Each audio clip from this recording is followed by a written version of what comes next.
Dyma ni yn y Pengwern, yn Llan Ffestiniog, tafarn gymunedol. Hynny ydi y pentra sy'n bia fo, y pentra sy'n ei rhedeg o, y ddemocrataidd drwy gyfrandalwyr, 200 ohonyn nhw. A da ni reit balch o be sydd wedi cael ei gyflawni i ystyried bod y lle ar fi'n cael, neu wedi cael, 9 mlynedd nôl fath y lle. A mae'n dafarn hanesyddol, dyna un o'r resymau pan bod yn bwysig wedi cael ei chyfrestru gyn cadw.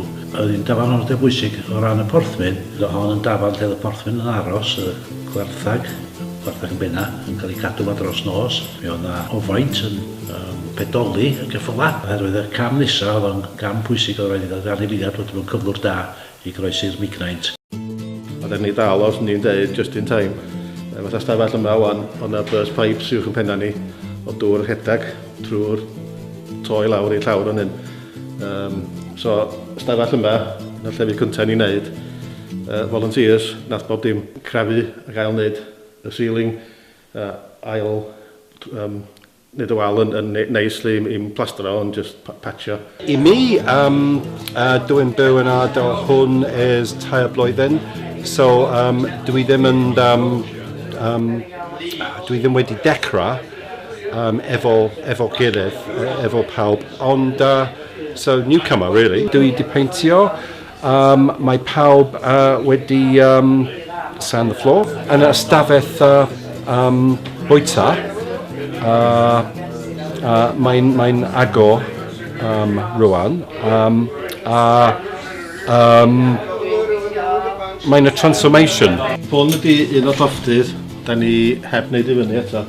Mae'n jyst rhoi rhyw fath o syniad o sut oedd y llofftydd i gyd cyn i gychwyn. Yn sbio mewn fan hyn yn y bathroom a'r ceiling di sy'n lawr. Fel lle o damp di bod rownd y ffenast. Papur wal i gyd di sy'n off. Nathon ni gwmni fewn i wneud y gegin, gostiodd hynna miloedd o bunna i ni, ond y pobl oedd rhedeg y gegin oedd volunteers eto. Wedyn wwan, mae gen i dipyn bach mwy o bres, mae pawb sy'n gweithio efo llawn amser yn cael ei talu wan. Penderfynwyd bod rhaid i ni gael staff, a mi nathon ni gychwyn efo 2 o staff yn y cychwyn, ac erbyn heddiw mae gennym ni o gwmpas ta 9 i 10 o aelodau staff. Mae'n incwm ni'n cynyddu bob blwyddyn.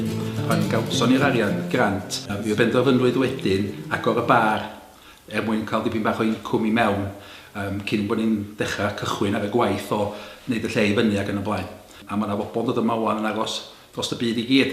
So mae gyda ni incwm o'r bar, mae gyda ni incwm o'r cegin, mae gyda ni incwm o'r stafelloedd, ac mae gyda ni 9 stafell. Ac beth pwysicau i ddweud hefyd ydy, dyda ni ddim wedi methyca dim ceiniog o bres. So, mae beth bynnag da ni'n wario, pres ni'n hunan ydi o.